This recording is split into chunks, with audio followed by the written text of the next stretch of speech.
MHD unbreakable రికార్డులు. Cricket రంగంలో మహేంద్ర సింగ్ ధోని ఒక అద్భుతమైన ఆటగాడు.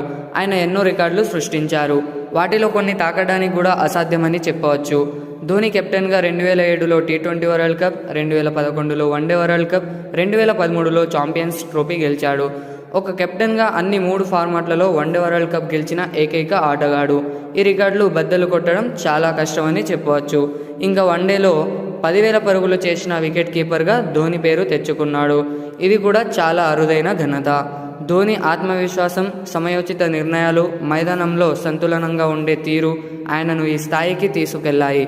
ఆయన సిక్సర్తో ప్రపంచ కప్ను ముగించడమే అయితే చాలా అద్భుతం.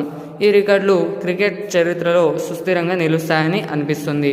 ధోని లాంటి ఆటగాడు మరోసారి పుడతాడా లేదా అనేది సర్వత్రా చర్చనీయాంశం. ఫ్రెండ్స్, ధోనిపై మీ అభిప్రాయాన్ని కామెంట్ల రూపంలో మాకు తెలపండి. మరింత సమాచారం కోసం మా ఛానల్ను సబ్స్క్రైబ్